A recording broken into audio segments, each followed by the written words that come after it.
You are listening to the IFH Podcast Network. For more amazing filmmaking and screenwriting podcasts, just go to ifhpodcastnetwork.com. Welcome to the Indie Film Hustle Podcast, episode number 413. The most powerful weapon on earth is the human soul on fire. Anonymous.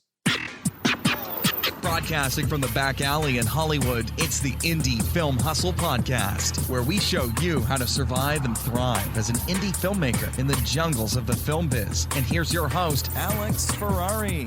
Welcome to another episode of the Indie Film Hustle Podcast. I am your humble host, Alex Ferrari. Today's show is sponsored by Rise of the Filmtrepreneur, how to turn your independent film into a profitable business.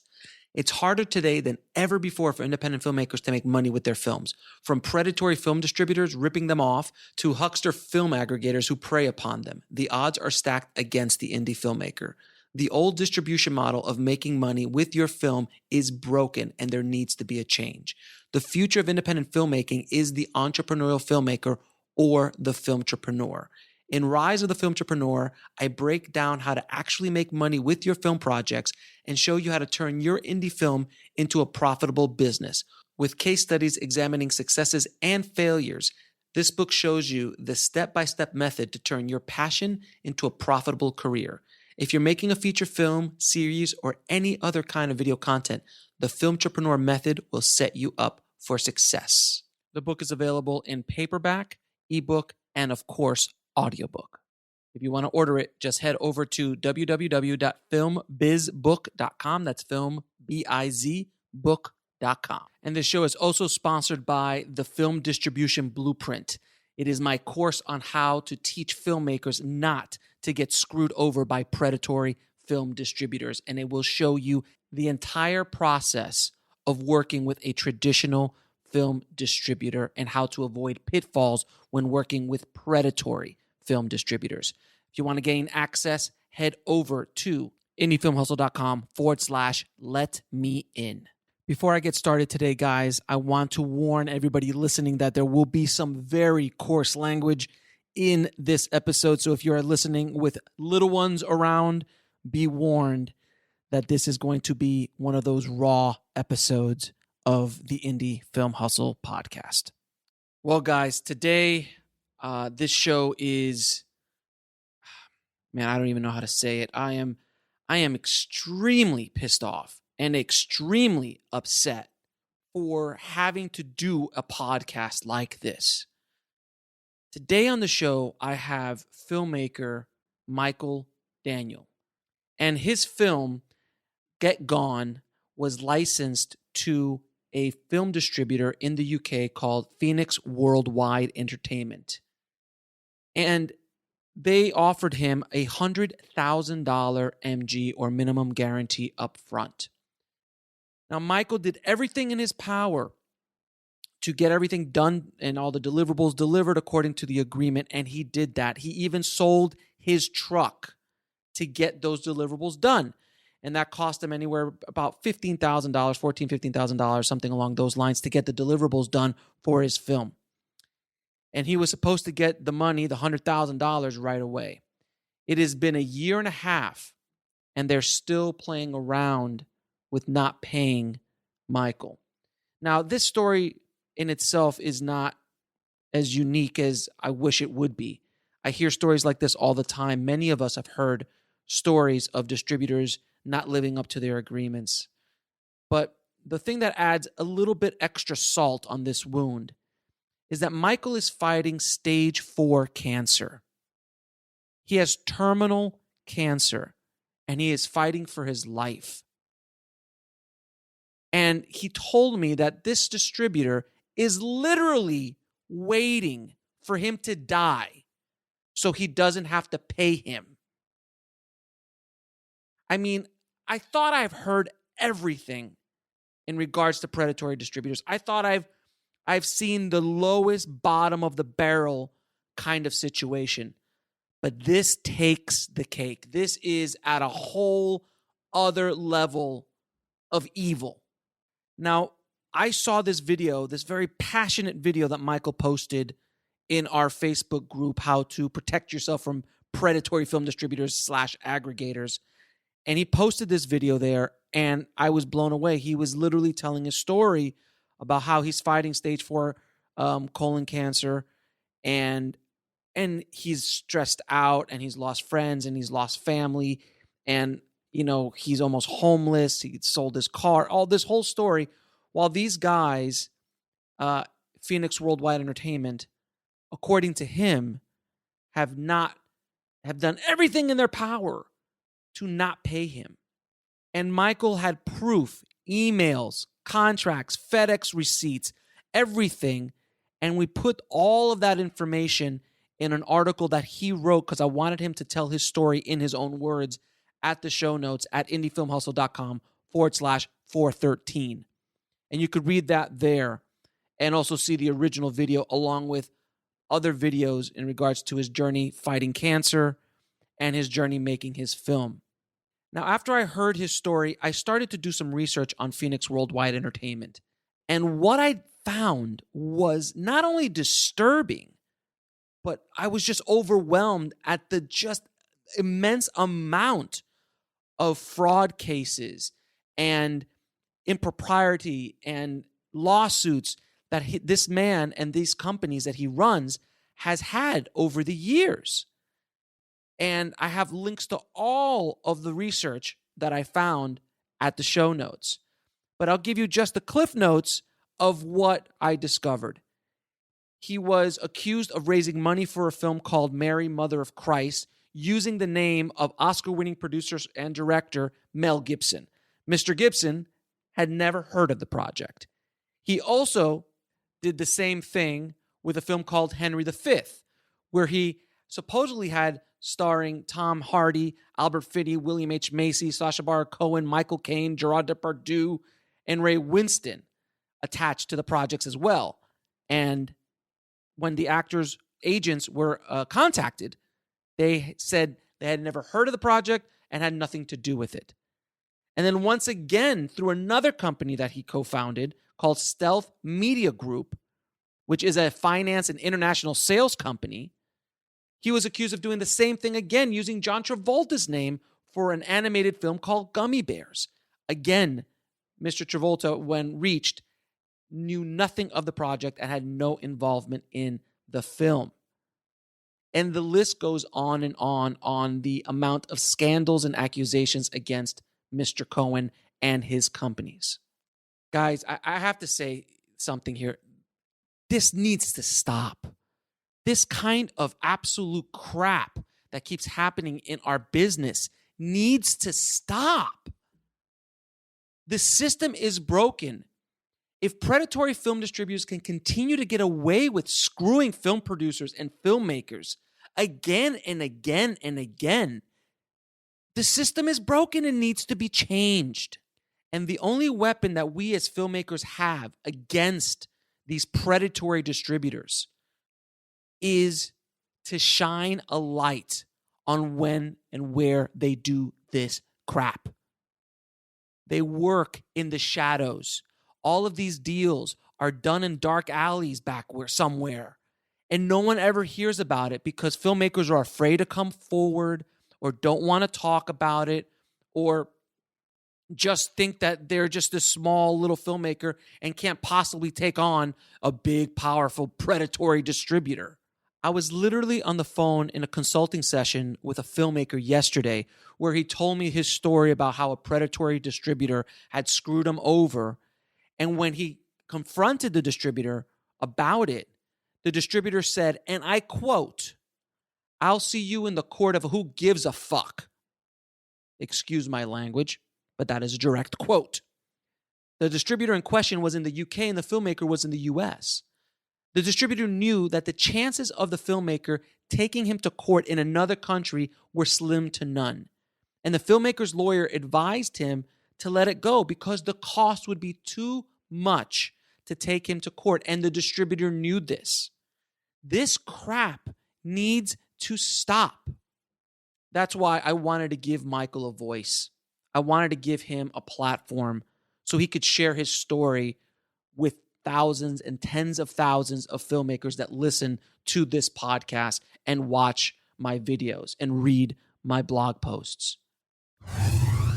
We'll be right back after a word from our sponsor. And now back to the show. For so long, Michael felt like he was alone, that nobody would help him.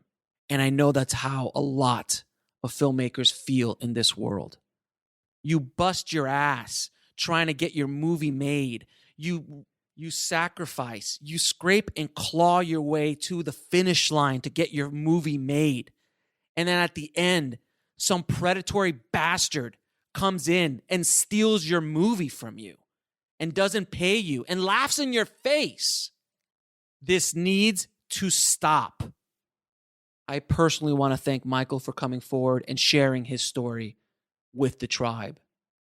It takes a brave soul to do what he is doing. He is not only fighting cancer, he's not only fighting for his life, but he's also fighting to get his film back and to receive the money that he is legally owed. This episode is brutal and painful to listen to. Both Michael and I believe that this episode will help countless filmmakers around the world. Without any further ado, here is my conversation with Michael Daniel. I'd like to welcome to the show Michael Daniel, man. Thank you for coming on the show, Michael. Hey, thank you, Alex, for having me. I wish it was under better circumstances, but I saw this very passionate video that you posted up on YouTube telling the story of how your experience with a specific distributor who we'll be talking about soon, and how you were stating that they are taking advantage of you and not lived up to their agreements.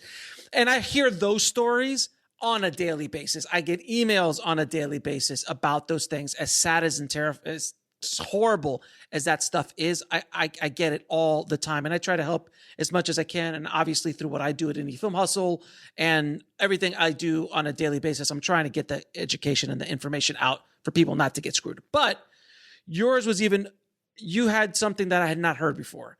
You are struggling with cancer currently. And when I heard that a distributor was doing something to someone who was essentially dying or fighting for their life and still doing this, I said, I can't sit back and not allow you to come on the show and spread the word about what has happened to you. And hopefully that can help other people. So before we go down this road, how did you start in the business? Because I think that's important for people to understand.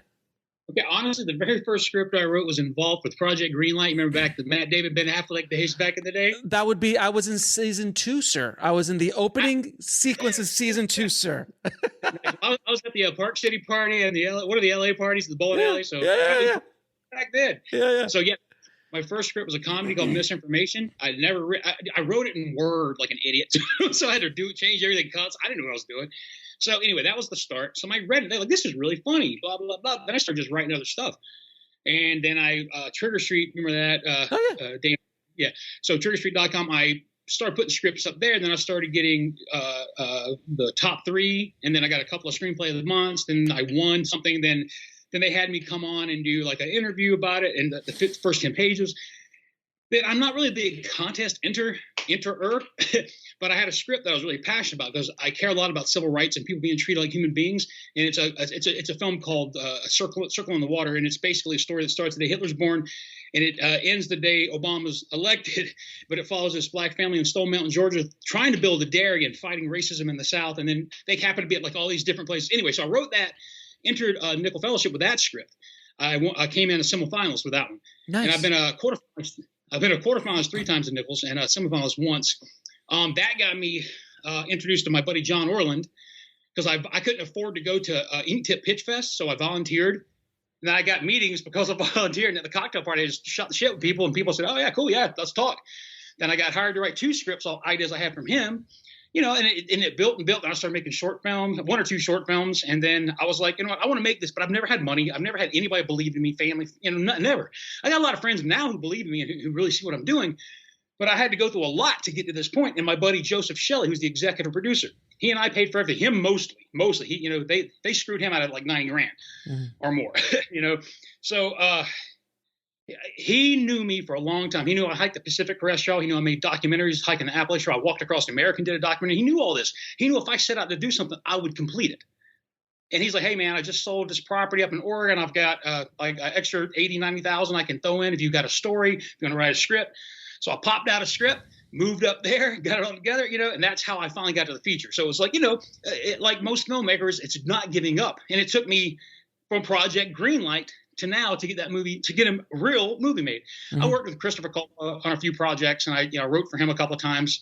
And other people I met, oddly enough, either through On the Lot or Project Greenlight. So, internet's been great. So that got me to get gone. See, dedication, man. Mm-hmm. I get a movie on my arm. So yeah, that's about, that's the condensed version. There's a whole lot more stuff. Oh, I'm sure. I'm sure. Yeah, that's definitely the condensed version. Well, then tell me about your film and how it got made and what the struggles were just to get the thing to where you have it. And again, we could do a condensed version. Sure. I'll do it. You can say, hey, that's enough if I go too long. All right. So like I said, I moved to the town, got to know all the people who lived in a specific town, Cascade Locks, Oregon.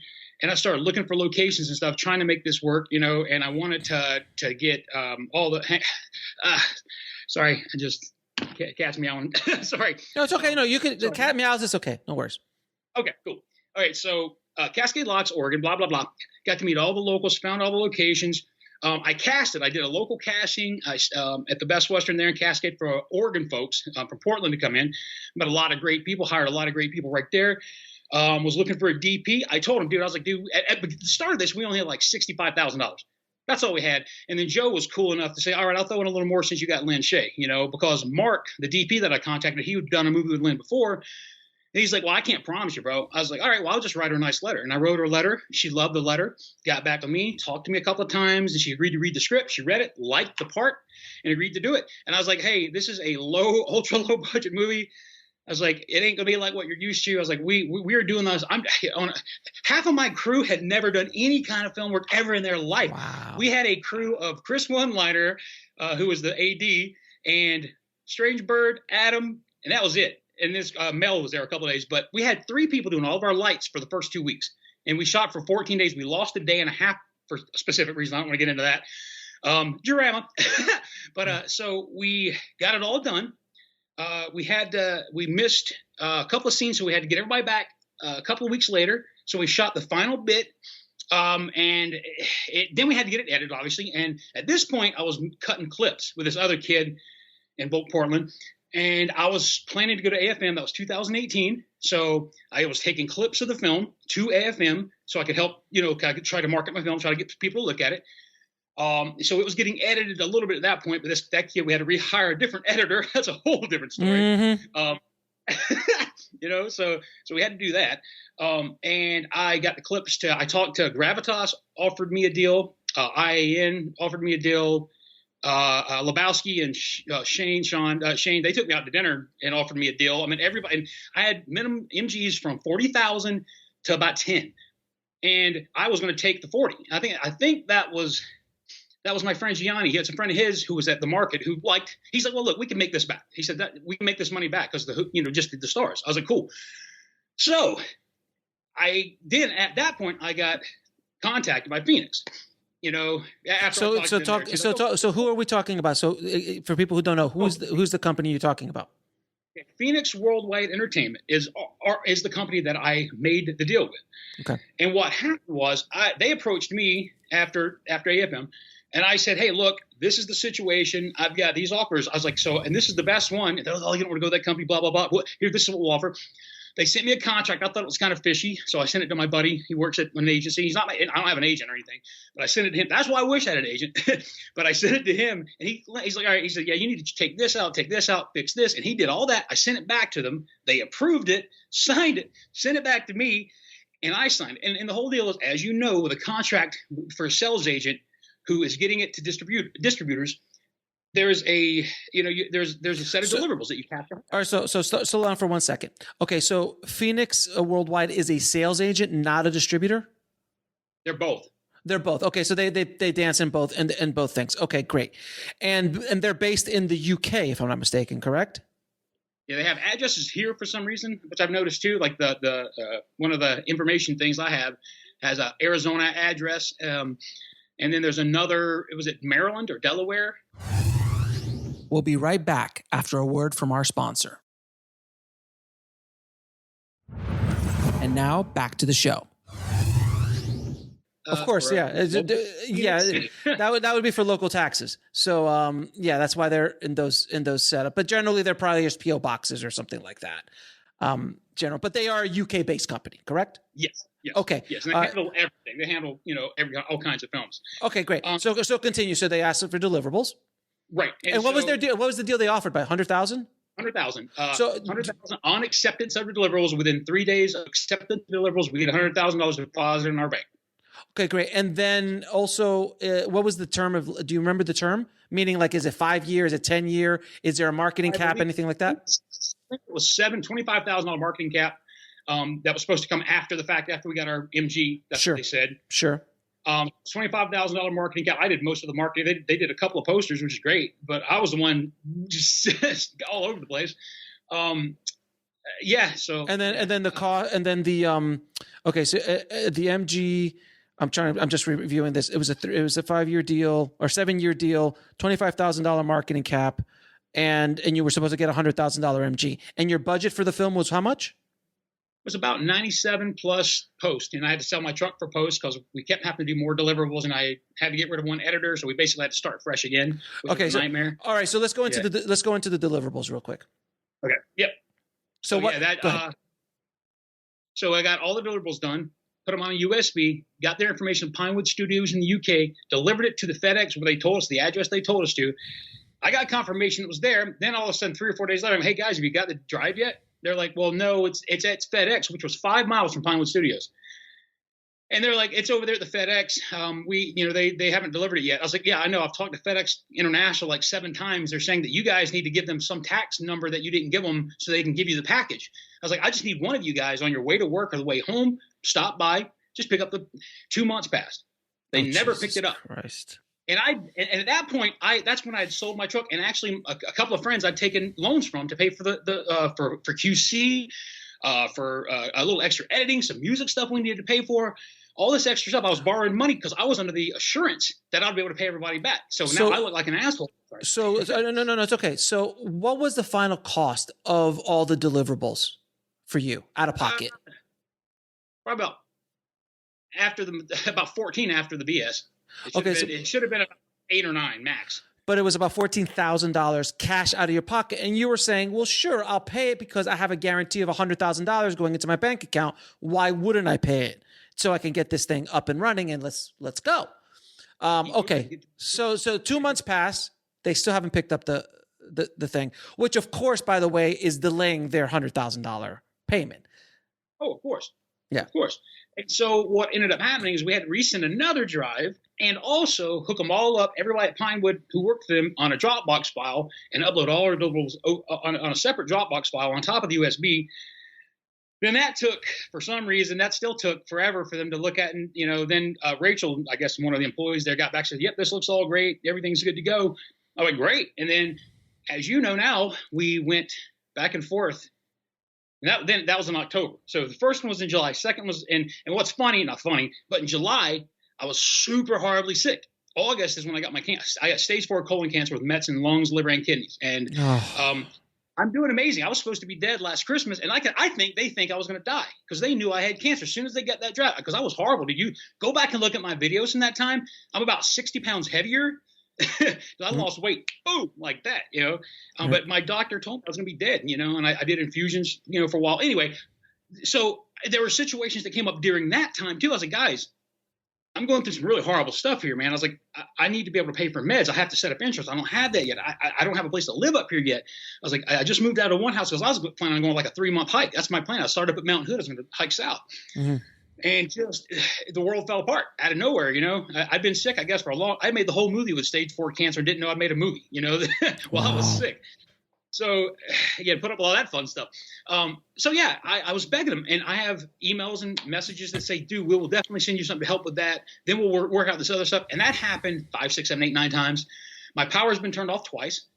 I can show you I think my bank account has $7 or $8 in it right now. I live on because of this. I live, because I know I seem pretty hyper and active, and I am. Because like I said, I try to take care of myself. But I do 10 minutes of door work. I'm laying down because I'm so winded, and I'm trying to build that back up, and I'm doing really good. But there's, every problem I've had on top of the stress of dealing with cancer, dealing with not being paid. I'm dealing with my buddy Joe, who put all his money into it. I'm dealing with another buddy, Scott, who just handed me $6,000 just because he's an awesome human being. I paid him back 3 out of the first because I was like, dude, I tried to pay as many people back as I could right away. And I left us with nothing again. It's like I wrote a script. I got paid a little bit for that because Joe's awesome. He took care of me on that. But basically 2.5 years of work, I got nothing. These assholes had their name above my film. Phoenix Worldwide Entertainment presents above my name. All right. Drives me crazy. Okay. So let's take it back for a second. All right. So now they have been pushing and pushing and pushing for you to get you money, any sort of money whatsoever. They've been, it's coming, and you've already delivered. So you've now abided by the agreement. You've delivered it. They've approved those deliverables, and now you're waiting for their part of the MG, which is what they're supposed to pay according to the contract. So it's now been how many months since the moment you delivered to the point where it's actually up to now. Today? Right. Yeah. So it's still that year, a little over a year. So a little over a year, and they still haven't paid you the MG that they promised you according to the agreement. Okay. So I just want everybody to understand that, everyone listening, just because it's on paper an agreement doesn't mean 100% that they're going to do it. You got to be careful about who you're walking into these deals with, because you just don't know what the scenario is. And a lot of times a distributor might have the best intentions of the world, but something like COVID hits and all their money dries up and now they're screwed. So there's which I'm not saying that's this case, but it's just the world. It's just business. It happens in every business, but this is a different scenario. Okay. So they haven't given you any money, and they're just constantly just kind of gaslighting you. It's all coming. It's coming. All right. So what's the next? So do you go after, what happens to your movie? Because your movie gets released, right? Yeah. And I didn't know it had been sold. And anybody who knows anything about this business knows if you're a filmmaker, you deal with sales agents and distributors, and they are both supposed to come to you and say, hey, this is a situation. We have somebody in the territory that wants to buy your film. Would you agree to this? Would you sign this so we can sell it, so we can get paid and you can get paid? And then the filmmaker says yes or no. That never happened. What happened was Lynn Shea got a hold of me and said, hey, congratulations. I hear they're doing a screening of your movie in L.A. at that little, at the cinema Cleopatra does all the screenings at. I was like, wait, what? I was like, wait, what? And so then then me and DJ got on the phone. We're like, wait, you sold the movie? Who'd you sell it to? And then we found out it was sold through Cleopatra. Then we were trying to get out a receipt. They're like, hey, man, let us know. So no, real quick, Cleopatra. Because I want to make sure everyone keeps, stays with the story. So Cleopatra is another distributor who purchased the rights to your film from Phoenix Entertainment Worldwide. Phoenix Worldwide Entertainment. Yes. They're a Los Angeles based. They're great. And I want to say this to make sure everyone understands. Cleopatra Entertainment, Tim, those guys, they have been awesome to me. This is not their fault. What they did, they're business people. They were offered a product. They paid the price for the product, and they put the product out. The people who are fucking me are the people who kept 30% of my money. And on top of that, another almost $80,000. So, but by the way, what was the deal? That was the one thing I forgot to ask you about the deal. What was their percentage? It's not 30%. Was it a 70-30? I'd have to look at that contract again. I think it was, what was it? Like 10% or 5%? Honest to God, I have to look at that front page again. I don't have it in front of me. Okay. But it wasn't 30%. No, God, no. What's I'm saying? DJ, my buddy DJ, he was helps me with like this kind of stuff. He's trying to get the money from them too. He's like, that's ludicrous. He said they should have kept $2,000, $3,000 max. He said all they did was sign a paper. They ain't done anything, And he said they didn't even tell you they did the deal. Literally, I had to find out later and then beg and plead. And I got to the point, and I'm going to be honest with you here, brother. I was pleasant for a time, and I've used very, very, very choice words and emails to these people, and I have no problem saying that. I'll admit it. I'm a nice guy. I'm a loving, good human being. But if you step on me, I'm going to step back, and it's not right. And I own up to anything bad I ever said, anything vulgar I ever said in an email, because I'd had it. You get to a point and you snap, man. Right. And these people still don't care. And I snap because they started just ignoring the emails. They wouldn't even respond. I haven't heard from Michael Cohen in probably 8 or 9 months. Mm-hmm. Yeah, of course. Just blocked us all. All right. So now your film has been purchased by Cleopatra Entertainment, and they release it. We'll be right back after a word from our sponsor. And now back to the show.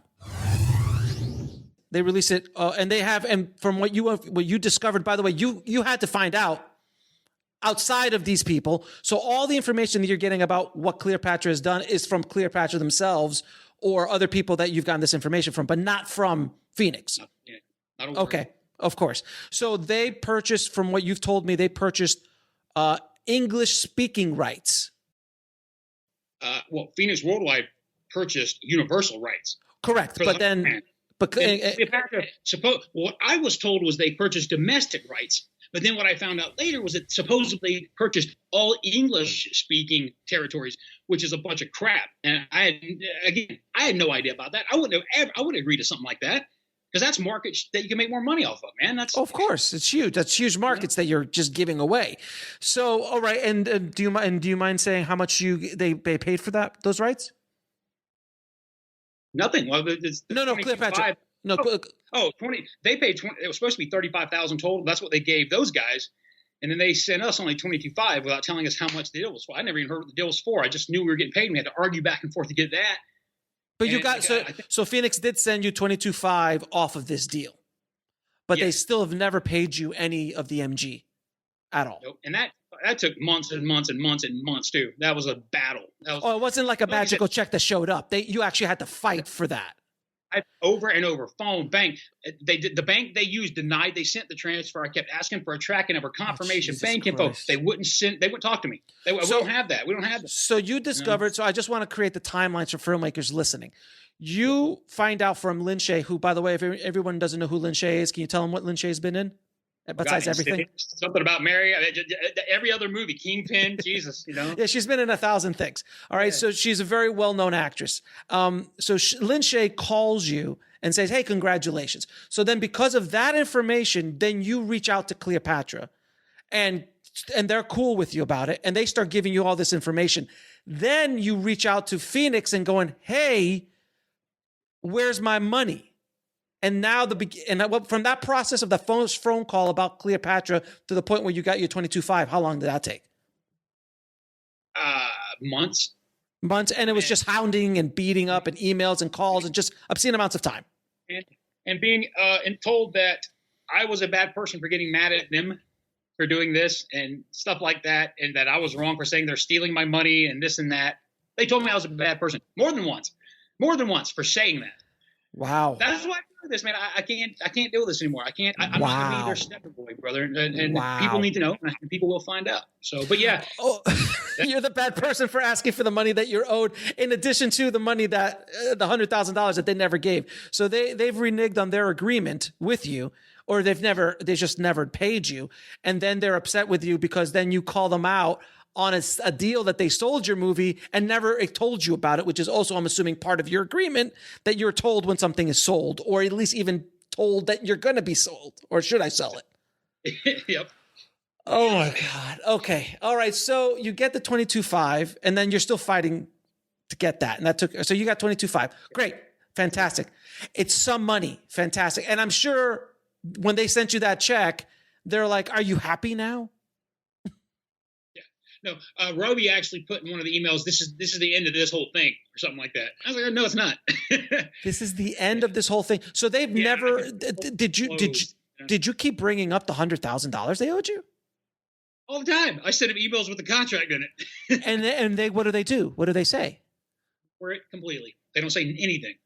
Nothing. Zero. So Emmanuel, he gets back to me every now and then because they're all blaming each other at this point. And it's the truth. Michael's blaming me. He's blaming them. This guy says he doesn't work at the company anymore. This guy said they made the deal without him. This guy, it's a bunch of bullshit con man, dude. That's all they are, Wow. And I want to, and also want to clarify something. Just so everybody is aware, I did a little research on Michael and Phoenix and these guys.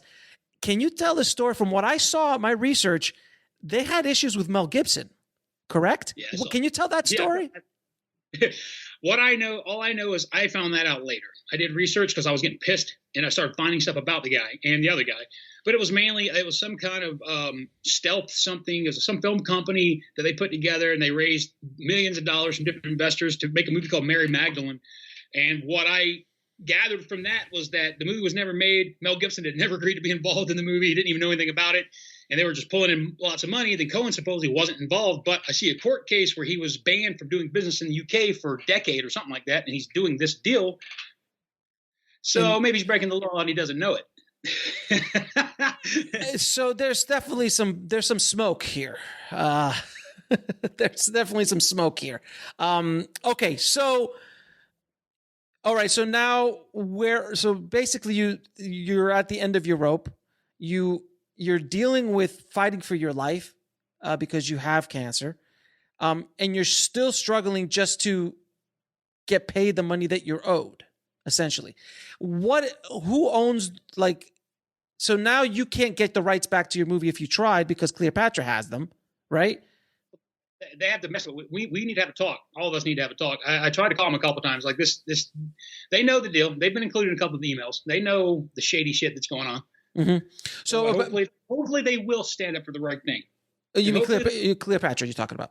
Yeah, I don't want to drag anybody else in, but I will tell you this: Cleopatra is a conglomerate or a part of Sony, which is the Orchard 1091.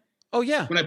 The first day when I posted that video bitching about Phoenix Worldwide, yeah, guess who put a copyright claim on my fucking video? The Orchard. Why?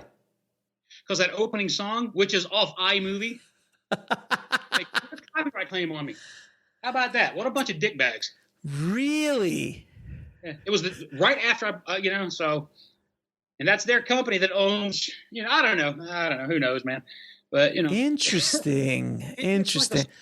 Somebody told me that I need to be, you shouldn't do this because it could hurt your career in the future. And I say this again, people who do this to people, I don't want to work with. I would never want to work with them. If you back people who do this kind of shit up, I don't want to work with you either. I mean, you know what I'm saying? Anybody who backs up the horrible stuff these people did, it's not okay. And like you said earlier, it happens all the time, and people just ignore it, right? Like it doesn't happen. And then most people can't fight it, or they just give up after a few months. I ain't that guy, And that's the thing. They weren't expecting the fight. So this is the thing. This is the problem I see in general. And I'll get on my soapbox for a second. The system is broken.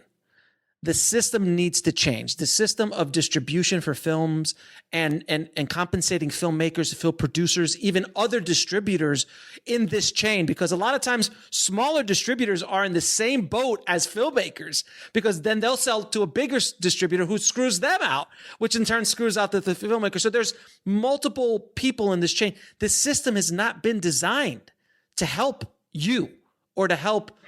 They're just not built. The system has never was designed to help filmmakers since the days of Buster Keaton and Chaplin. I mean, that's just, how many times have we heard the term Hollywood accounting? Right. Yeah. I mean, how many times have we heard, the distributor screwed me? I mean, it's the equivalent of the casting couch. Until the Me Too movement, the casting couch was a punchline. Like, she got the part because she had to go on the casting couch, or he got the part because of the it was part of business as usual until someone stood up and the movement stopped, so this kind of bullshit wouldn't happen anymore.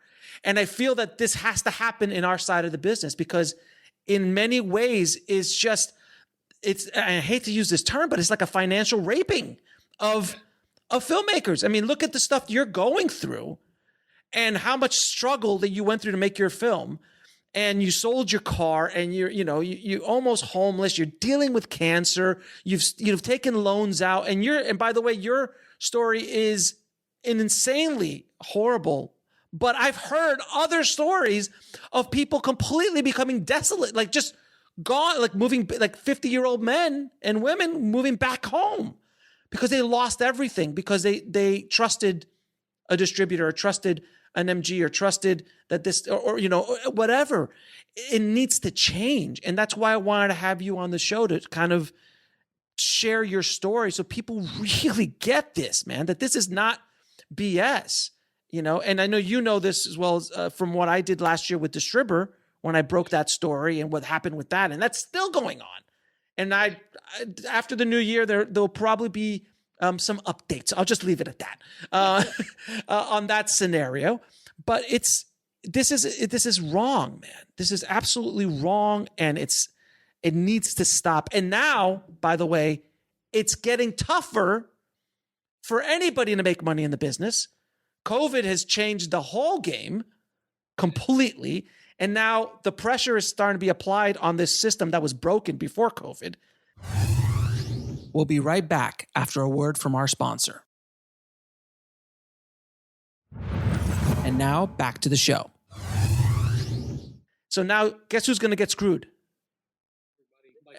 All the filmmakers are going to get screwed more and more and more and more. And there's going to be more companies that are going to do these kind of shenanigans because either they have to or because they want to, and again, I'm sorry. And this all started pre-COVID. Yeah.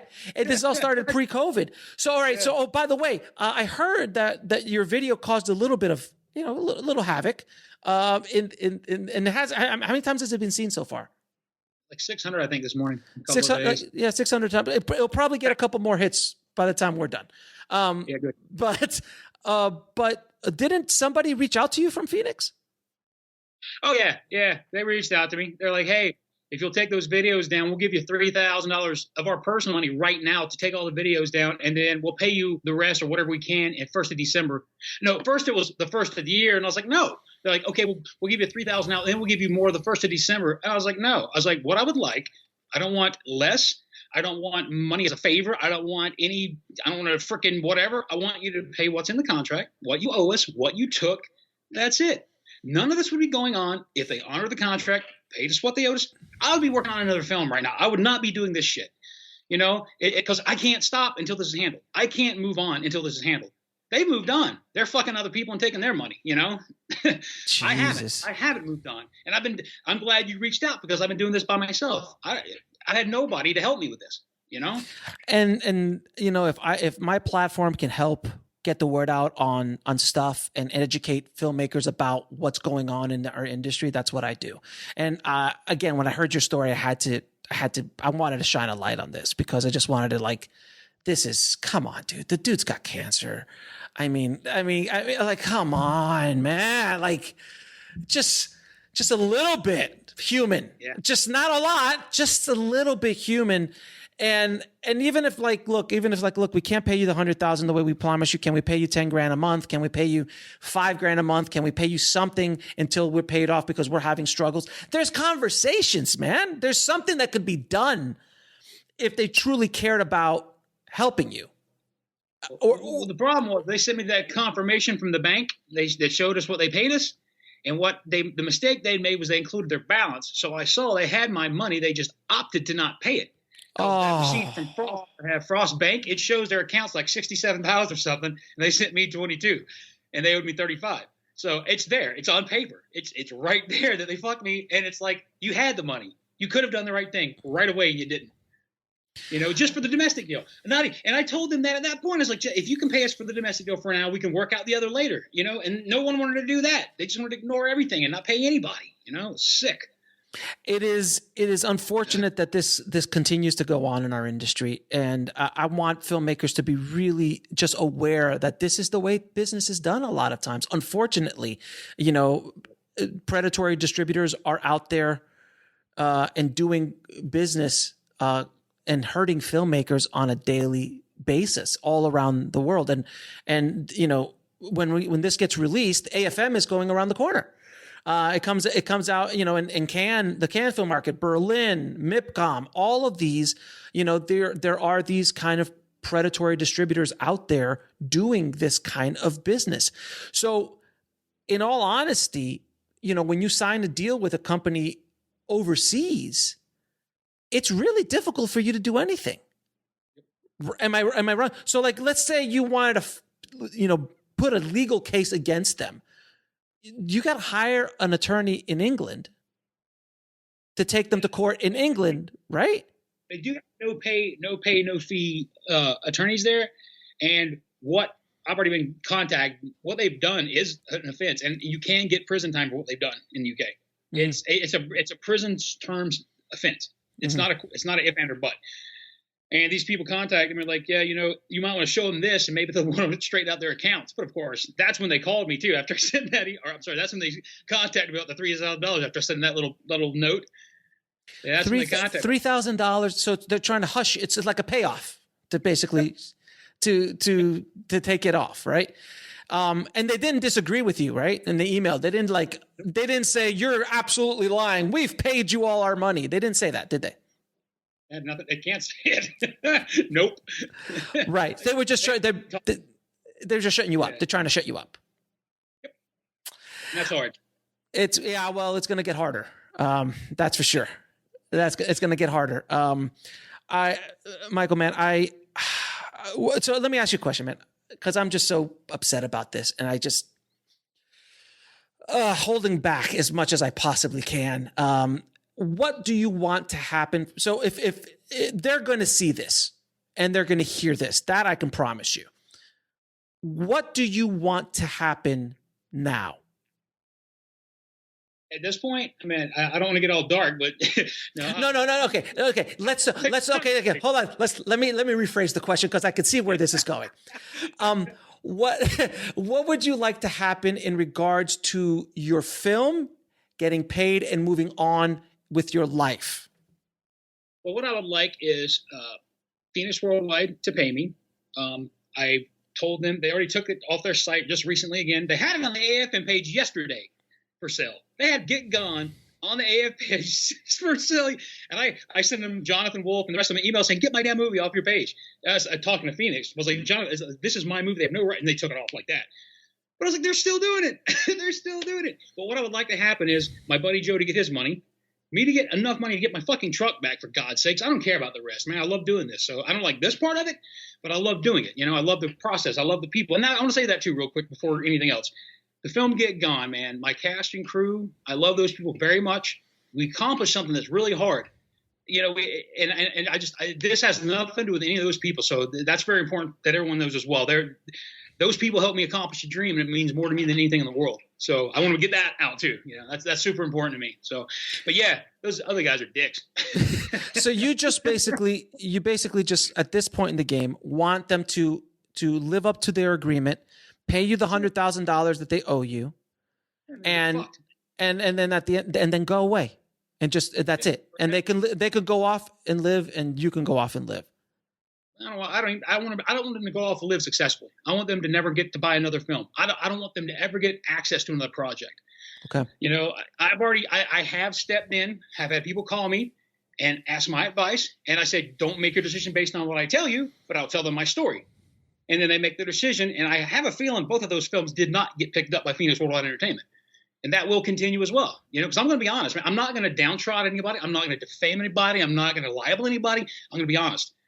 Because that's bad enough. The truth's fucking horrible. So, right, and this is the truth.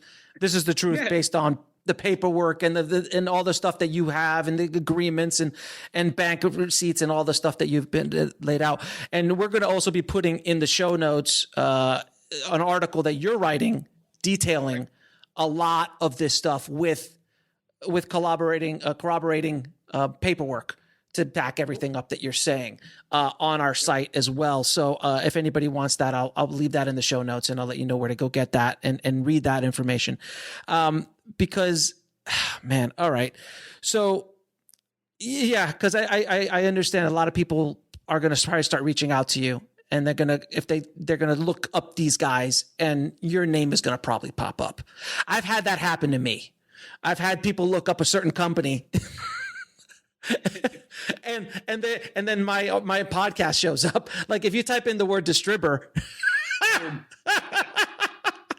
I was like the number one search. I was the number one and number two links on Google for distributor for the longest time until the LA Times picked up the story, and then they became number one. But I was still a story about me dealing with distributor. Oh, yeah, you brought it to it, man. That's the thing. You got it out there, and that's the key to get it all.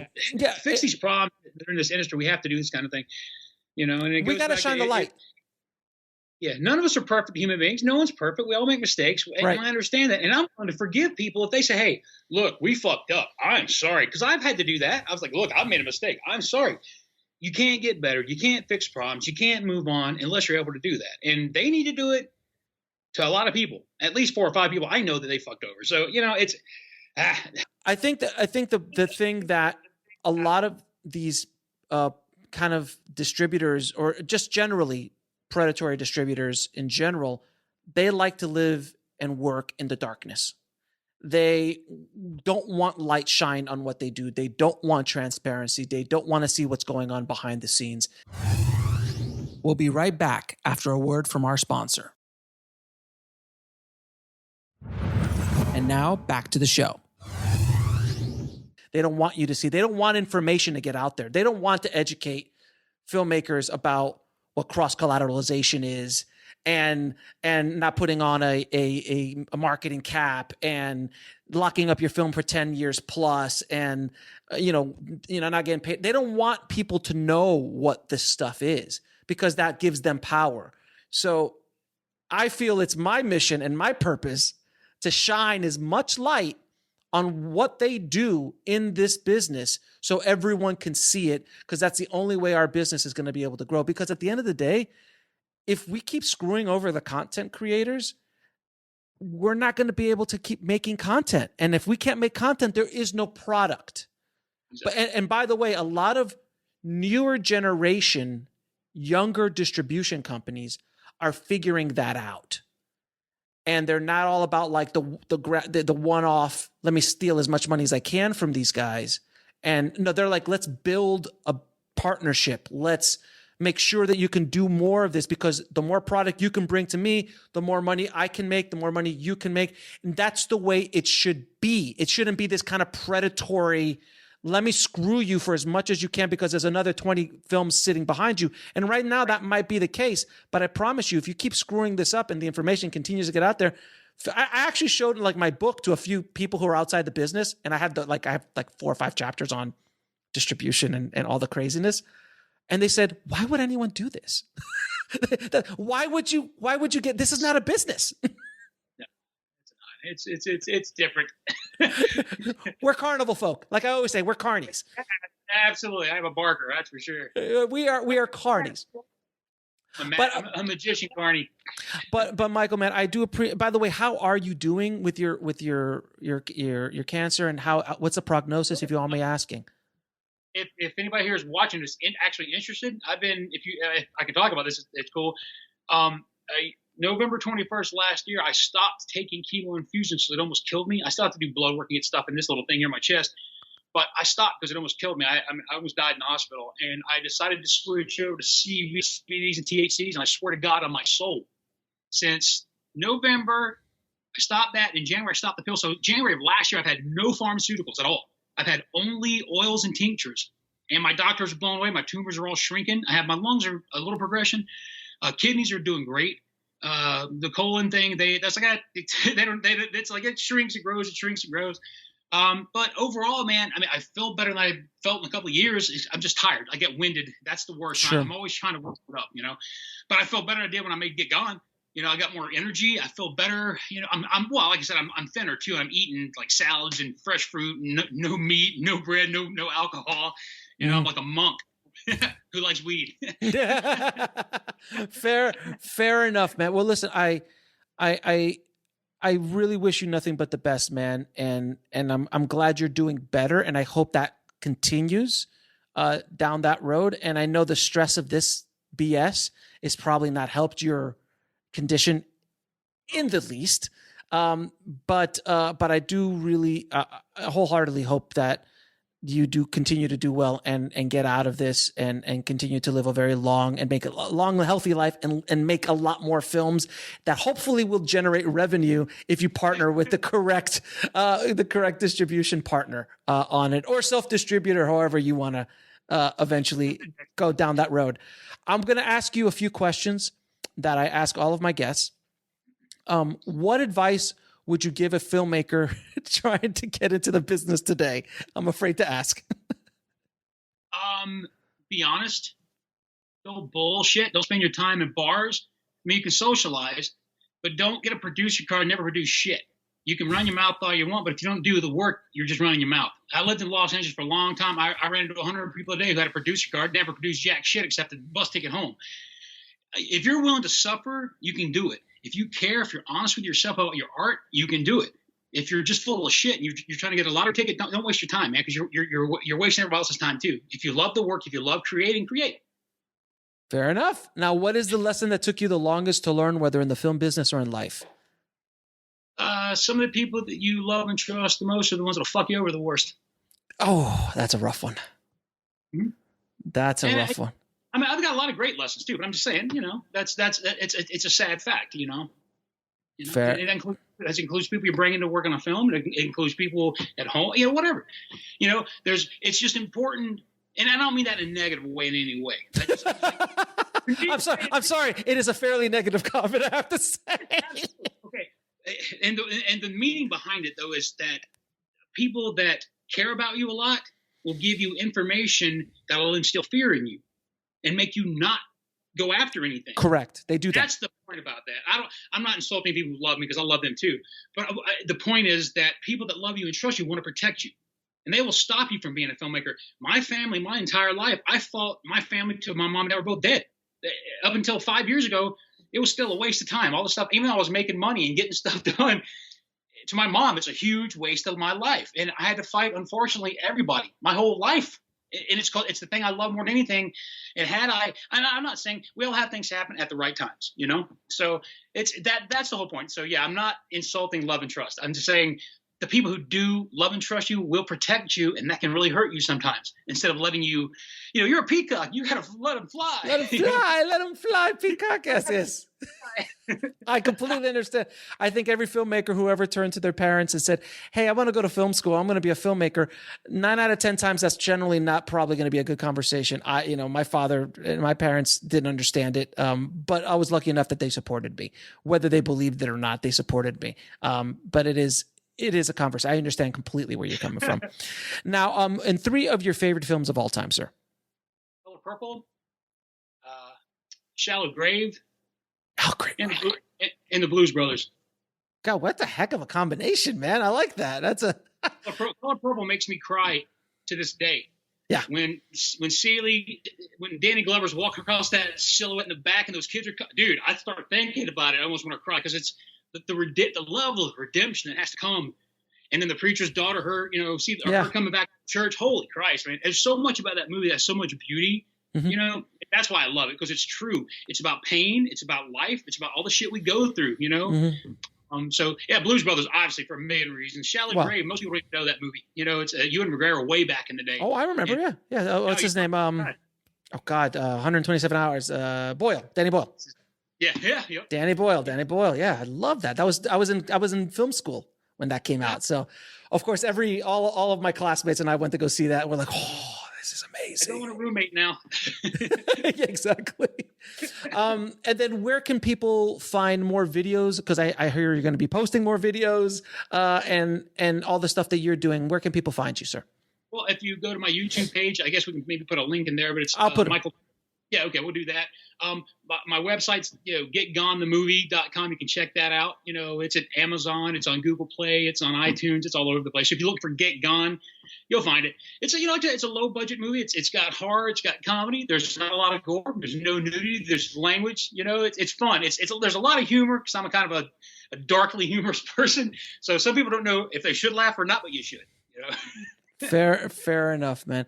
Michael, man, again, I really thank you for your honesty, your bravery, for coming out publicly with this story and just trying to shine a light on this side of the business and just hopefully this story and this episode and everything that you're doing will continue to help filmmakers avoid a lot of the pitfalls that you've fallen into. And I applaud your bravery for not only this, but what you're dealing with on a personal level, man. So thank you so much for doing what you do, brother. I appreciate it. Thank you for trying to help everybody, Alex. It means a lot. We need it. I can't thank Michael enough for being on the show and sharing his journey, what he's going through personally and professionally with the tribe. And Michael, I know you felt that you were alone before, but you are no longer alone, my friend. This will get out to a lot of filmmakers, and I hope that it will help a lot of filmmakers and producers out in the world. Like I said before, guys, this needs to stop, and the only way it can stop is by people coming forward, by people telling their story, by people shining a light in the dark crevices of the nasty back alley crap that is done in the film distribution space. Like I said, there are many good film distributors, good sales agents, good reps out there trying to do business properly. We'll be right back after a word from our sponsor. And now back to the show. Trying to help filmmakers actually get paid, actually put their movies out into the marketplace and receive an ROI, receive a return on their blood, sweat, and tears on putting a movie together. But unfortunately, they are rare. And we as filmmakers have to be vigilant to not just hand over our hard work, our hundreds of thousands, if not millions of dollars of investment to a predatory distributor or a predatory sales agent. Every time I hear a story like this, my heart breaks because I am trying so hard to get this information out into the ether, into the filmmaking community. I need your help to get this word out. Please share this podcast episode with as many filmmakers as you can. This information, this story needs to be heard, and I hope it galvanizes the community to stop being taken advantage of by predatory film distributors and sales agents. I will do my part and continue to shine a light on these parasites, but I am only one voice. I need the help of the tribe. I need you to get the word out on these podcasts, on these episodes, on these articles, on these videos that I'm posting. We've done a lot of good, and I know personally, I know that I've helped and you have helped so many filmmakers not to be taken advantage of, to avoid these ridiculous deals because of the information we are putting out there, but it is not enough. We as a community need to stand up and say enough is enough and change has to be made. And we do that with one deal at a time. We send a message to predatory film distributors that this is no longer allowed. And if you do screw us, we will talk. We will shine a light on predatory deals of 25 years or in perpetuity, deals that don't have marketing caps or abusive terms. It is the responsibility of the filmmaker to be able to see these con men for who they are and stop it before you sign on that dotted line. And the biggest weapon we have is education, to educate ourselves, to get the information out. And the second weapon we have is to talk, to discuss, to share information with other filmmakers, other producers, even other low-level distributors, smaller mom and pop distributors that I know of personally who get screwed over by bigger predatory distributors. It is a rampant, systemic issue in our business, and it needs to stop. Now, if you want to read all about Michael Daniels' journey and all the details, look at the emails, look at the proof that he provided, the documents, and some other videos, please, I implore you to head over to the show notes at indiefilmhustle.com/413. And I've also included the audio from the YouTube video Michael posted that got me to call him in the first place. It is a very passionate video, and I wanted to include it in this podcast so you guys could hear it firsthand. Hi, guys. All right, so it's almost 2 a.m. I got to get some stuff off my job. I'm so mad and so just, we have dreams as human beings, and a lot of us work really hard to attain those dreams, especially when no one is there to believe in you and to help you ever. you know, and you struggle and you strive your entire life and you do shit work for it and you suffer and you go without and you give up things and you bust your ass and you work so goddamn hard and you take shit from so many people who fucking need a punch in the face to accomplish something. And when you get it done, it's amazing. And then you try to get out there in the world and then you have people who completely fuck you and who steal from you and who lie. Phoenix Worldwide Entertainment, Michael Cohen, Robbie Moffat, whatever the fuck, Emmanuel Morietti, those people were involved in this. They made a deal for my film, $100,000 minimum guarantee. To get that, we have to get deliverables done and accepted, which we did back in July, yet they wouldn't pick the goddamn USB up from the FedEx in UK, so it sat there for 2 months and then had to get reshipped. So anyway, they got the deliverables accepted via the contract, via agents, via law, via IFTA, the contract they signed when they bought the film.